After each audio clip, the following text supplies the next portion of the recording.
Imperial Harem of the Ottoman Empire was the Ottoman Sultan's harem, composed of the wives, servants, both female slaves and female relatives, and the Sultan's concubines, occupying a secluded portion of the Ottoman imperial household. So, this institution played an important social function within the Ottoman court and wielded considerable political authority in Ottoman affairs, especially during the long period known as the Sultanate of Women, approximately 1533 to 1656. सो हरम में सारी ख़वातीन कॉन्क्यूबाइंस और ये सब सुल्तान के टोपकापी palace की जो हरम है उसमें रहती थी और the main authority was the वालिदा सुल्तान जो कि सबसे ज़्यादा अथॉरिटी उन्हीं की थी the utmost authority in the imperial harem. Walida Sultan ruled over other women in the household. The consorts of the Sultan were normally of slave origin and thus were so also his mother, the Walida Sultan also. And harem is derived from the Arabic harem or haram, which gives connotations of the sacred and forbidden. And this term further emphasizes that only women household members and some related male family members were able to enter these areas. So, and सुल्तान और उसकी जो ख़वातीन थी सारी वो उसके साथ हरम में रहती थी. So, in the layout of Topkapi Palace, the harem was located in the right wing, just behind the Imperial Council building for the first time in Ottoman history. So, the Imperial Harem was central and visible in Ottoman political life as compared to old times. They were always located at the back of the palace. So this was the Topkapi Palace served as the royal residence of the Ottoman Sultan for 4 centuries. So, and the centralization of harem's living quarters in Topkapi Palace reflected a changing in power dynamics between the men of the palace and the women of the harem. There is a wealth of sources about the structure, making it one of the most fully documented buildings in the Islamic world. The architectural structure of the harem changed over time due to consecutive sultans' renovations during the time of Murad III from 1574 to 1595. Each of his 40 wives had separate quarters within the Topkapi harem. And young slave girls, on the other hand, inhabited a large dormitory.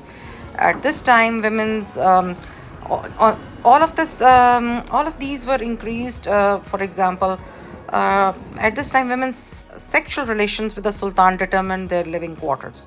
So once a slave girl had sex with the sultan, she received her own chamber, then attendants, kitchen maids, and all that stuff. If she bore a child, she might be moved into even a larger apartment. And Sultan Murad III alone tripled the size of the imperial harem from 1574 to 1595. And by the mid 18th century, an imperial hall, also known as the Privy Chamber, took on Europeanizing decorations and inscriptions of dating from the renovations made by Osman III. So, this was a spacious domed hall that overlooked the garden and was the place where official ceremonies and festivities took place. And the Queen Mother's quarters during this time consisted of a suite with bedroom, throne room, bathrooms for her servants, a bakery, kitchen, and all that stuff. And it was known as the Queen's Mother Court as well. So, over the course of sultans, residences at Topkapi Palace, the harem was first a residence for slave girls, then became an area of the palace run by the sultan's favorite wife, and then finally a spacious area focused on the sultan's family and run by the queen mother. The rank of individuals residing in the harem is reflected in its architecture, and the quarters were continuously remodeled according to new requirements and changing fashions. And this resulted in the space being a collection of ever more fragmented spaces.